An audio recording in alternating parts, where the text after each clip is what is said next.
All right, so we're looking at a couple examples of factoring by decomposition. So we're looking at trinomials of the form ax squared plus bx plus c, where a is not equal to 1. So we're in section 3.6 in our textbook. So we're going to try and kind of follow a step-by-step process here. And our first step is to check for common factors. So the 3 is prime and 11 is prime. So therefore, we do not have any common numerical factors, and there's no x on the constant term. So this is as simple as it's going to get in terms of trying to pull out a common factor. So our next step is to multiply the coefficient of x squared by the constant, and our coefficient of x squared is our a value and the constant is our c value. So we're going to look at our a value, which is 3, our constant value is 6. We multiply them together and we're going to get 18. So our b value, which is the positive 11 in this case, must be the sum of the two terms that multiply together to get AC. So another way of kind of looking at that is we're looking for two numbers that multiply together. So their sum is going to be 18.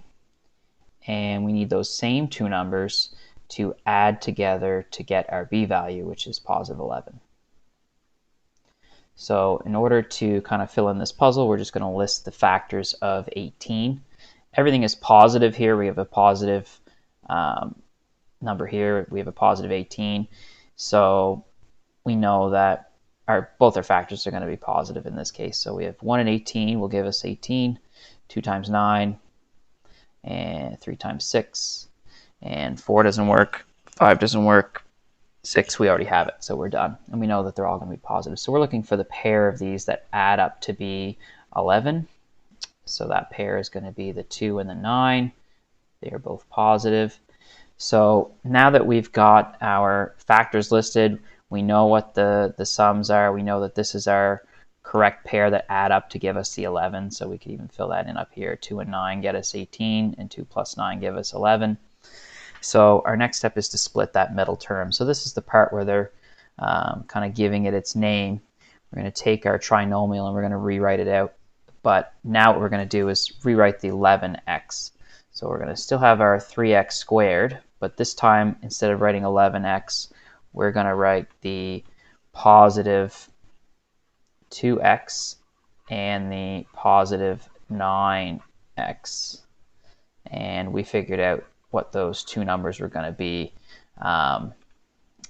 when we listed our factors of 18 and found that pair. So now another name for this, some people call it factoring by grouping.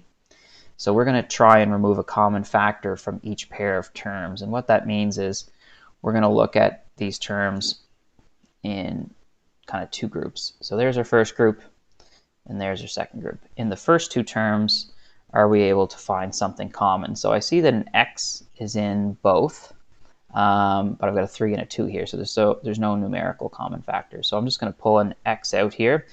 So inside a set of brackets, I'm going to write what is left when we divide out the x. So 3x squared divided by x is going to give me just 3x. And 2x divided by x gives me just plus 2. So a nice check on when we're doing this, if we're on the right track, is when we do that same process to our second group of terms, we're hoping that we're left with this 3x plus 2 inside that bracket as well after we pull out our common factor. So between 9x and 6x, they are both divisible by 3. So we're going to try and factor out a positive 3 here. And then we write whatever we are left with inside a set of brackets. So 9x divided by 3 is going to be 3x, and 6 divided by 3 is going to be positive 2. And this has some good signs showing up here for us because this is exactly the same thing that showed up in our first set of brackets. If we were to compare this one and this one, they are the same. So that's what we want to see. So then what's common to these two terms that we have here is the 3x plus 2. So you can write that out front, the 3x plus 2. And then whatever is left over, because we're factoring this out, is going to be what we write in our second set of brackets. So in our second set of brackets, we are left with the x from the first part, which is right here. So we've taken x times 3x plus 2 and divided it by 3x plus 2, which just leaves us x. And then in the second term, we're dividing it by 3x plus 2 as well, and we're left with plus 3. And this is our factored version of that trinomial. And you can check it by using the distributive property and multiplying that out and making sure that we end up back to this step. And that would be that factoring term at the end. All right, we're going to try a more challenging one. So in this step, once again, we're looking to see if we have any common factors. So in this one, we are going to have a common factor. We know that it's not going to have anything to do with x because there's no x's on our constant term here on the end. But when I look at 24 and 21, I'm thinking they're both divisible by 3. And then this term here that has the x squared in it has a negative on it. So I'm actually going to try and divide everything out by minus 3. I'm going to try and take a minus 3 out of everything because I recognize that 90 is also divisible by 3. So therefore it's going to be divisible by minus 3. So I'm going to divide every term by minus 3. So minus 24 divided by minus 3 is going to give me positive 8. And that x squared is still going to be there. So negative 3 times positive 8x squared is negative 24x squared, so that's good. I divided this 90x by negative 3, so that's going to turn this into a negative, and I'm going to have 30x left over when I divide 90x by minus 3.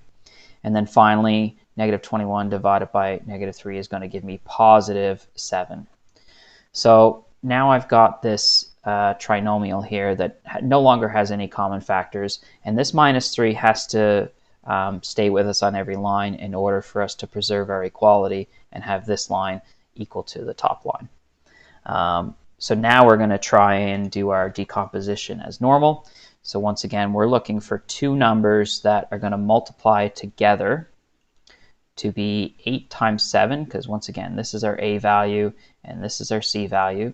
So we need two numbers that multiply together to get 56, because 8 times 7 is 56. And when we add them, so two numbers that multiply together to get 56, and it's a positive 56. But now when we add them, we need it to work out to be minus 30. So if we're multiplying and getting a positive, it means that both of our factors are the same in terms of their sign. They can both be positive, they can both be negative. But the fact that they add together to get minus 30 tells us that they both have to be negative. So we're going to list our factors of 56. So we can go 1 and 56, 2 and 28. 3 doesn't work. We can check 5 plus 6 is 11. It's not divisible by 3. When I halved it, I got 28. So therefore, it's an even number. It's divisible by 4. So 4 and 14. And finally, 5 doesn't work, 6 doesn't work, and 7 and 8. And that's it. So we're looking for the pair of these because it's positive and we need to end up with a negative b value when we add them together. All of these have to be the negative version. And the pair that's going to add together to get minus 30 is this one.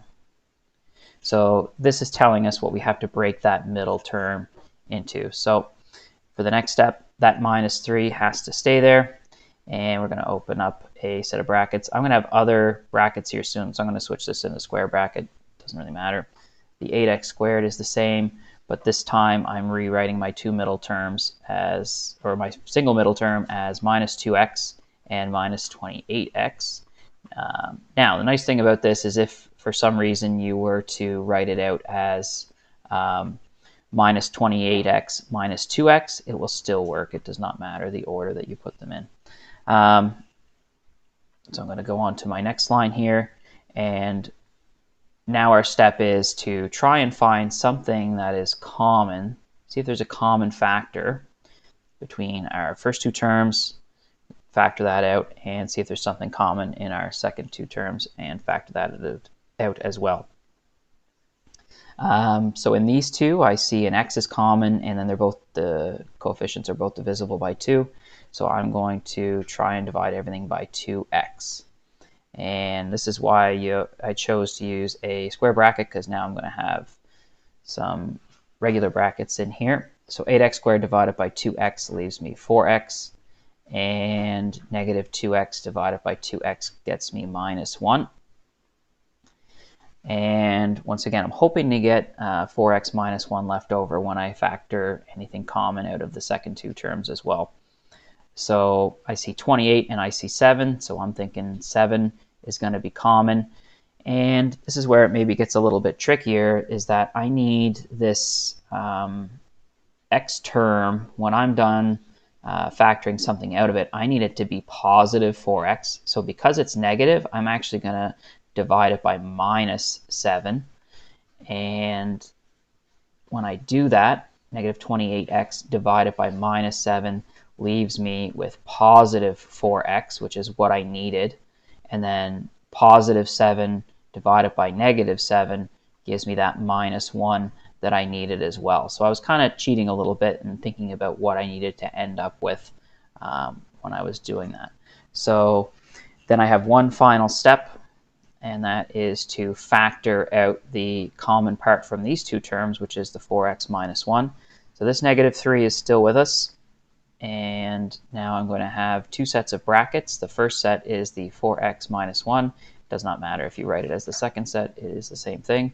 And then in our second set of brackets, I'm going to put what was left over when I factor out that 4x minus 1. So I'm left with 2x from the first part and the minus 7 from the second term. And if I was to use distributive property on this, multiply all of this out, I will get back up to what we started with